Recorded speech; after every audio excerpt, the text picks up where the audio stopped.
د محرم د لومبي تاریخه د دویم او د دریم تاریخه یا دغه رنګې د محرم د لومبۍ ورځې د دویمې او د درېمې ورځې وظیفه ده.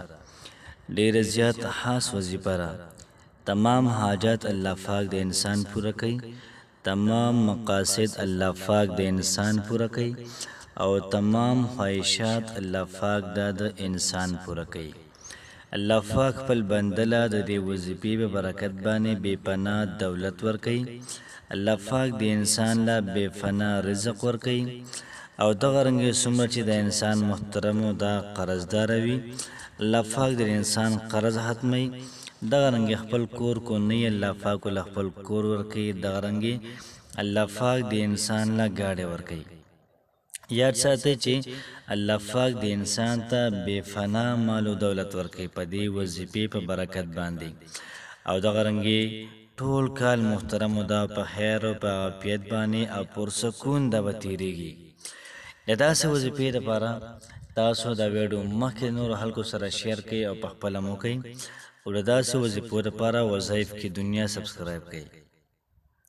بسم الله الرحمن الرحیم. السلام علیکم ورحمت الله وبرکاته. امید در بکوم چې تاسو ټول په ټیک ټاک کې الله پاکم خوشاله آباد ساته. الله پاک دې زمونږ او تاسو ټول دعاګانې قبول کړي. الله پاک دې زمونږ او تاسو تمام حاجات دا پوره کړي. الله پاک دې زمونږ او تاسو تمام مقاصد دا پوره کړي او الله پاک دې موږ او تاسو ته دغه رنګې څومره کتونکي دي اورېدونکي دي دې ټولو ته الله پاک بې پناه مال او دولت ورکړي. الله پاک دې موږ او تاسو د هر قسمه تکلیف نه، د هر قسمه درد نه، مصیبت نه دا په امان کې ساتي او الله پاک دې موږ او تاسو د هر قسمه ناکامۍ نه په امن کې ساتي او دغه رنګې هر قسمه کامیابي دا د الله پاک موږ تاسو ته را نصیب کړي. د ټولو نه اول هو زه تاسو ته د نوي کال مبارکبادي وایم. یاد ساتئ چې کله د مسلمانانو نوی کال شروع کېږي دا د محرم نه دا شروع کېږي.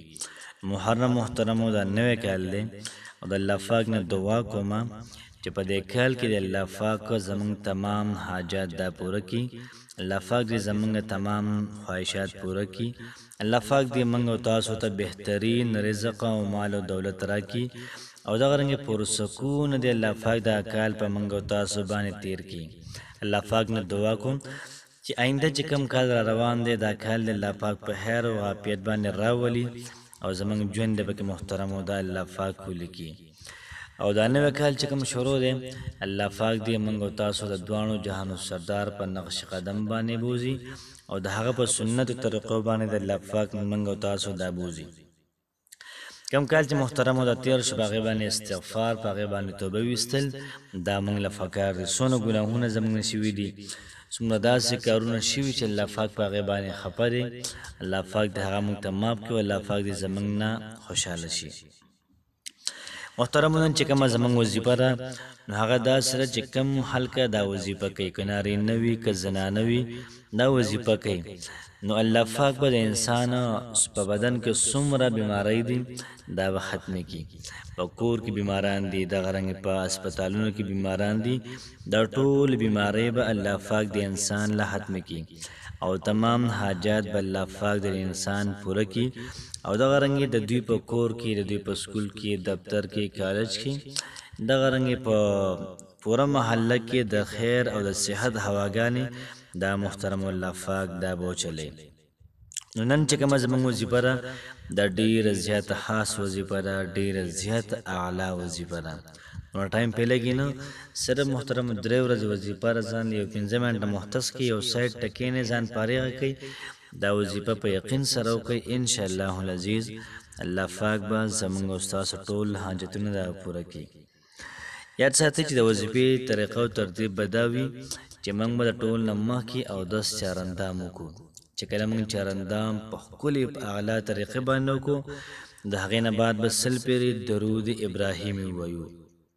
که چېرته څوک 100 پیرې درود شریف نشي ویلی، درود ابراهیمي نشي ویلی، بیا دې صلی الله علیه وعلی آله واصحابه اجمعین دا دی وی یا صلی الله علیه وآله وسلم، صلی الله علیه وعلى آله وسلم دا ویل شي. بیا د هغې نه بعد سحر د مانځه نه واله تر ماښام پورې دې ټایم کې چې کم ټایم د داساني نو 500 پیرې به سبحان الله رب العرش العظیم، سبحان الله رب العرش العظیم، دا 500 پیرې وای. بیا ور هغې نه بعد سل پیرې درود شریف وای. نو دا عمل شو د یوې ورځې. دغه رنګې په دویم ورځ باندې بیا به سل پیرې درود شریف وای. بیا ور هغې نه بعد سبحان الله رب العرش العظیم، دا به 500 پیرې وای. بیا ور هغې نه بعد سل پیرې درود شریف وای. دغه رنګې په درېیمه ورځ دقه وظیفه به وکړي انشاءالله العزیز. ښه په اطمینان سره وظیفه وکړئ، ښه په یقین سره وکړئ، ښه په خوشحالۍ باندې وکړئ، او چې کوم امید د الله پاک نه ساتي هغه پوره کوي. ځکه الله پاک وایي چې بنده څنګه ما نه امید ساتي، بنده څنګه په ما ګمان کوي، زه هغه شانتې وررسېږم. اوس ما ورته پورې ده تا به تپنیل کې ډېرې خبرې کتلي چې دام به کېږي دام به کېږي. اوس ما ورته پورې ده چې موږ څومره په الله پاک باندې یقین ساتو، په یو ټکي باندې خلک په الله پاک باندې ډېر ډېر کارونه کوي. نو کوشش کوم محترمو چې دا وظیفه په خپله مو وکړو، دغه رنګې ملګرو سره هم شیر کړو چې هغوی هم داسې وظیفو نه فایده والي. الله پاک هم خوشحاله آباد ساته. السلام علیکم ورحمة الله وبرکاته.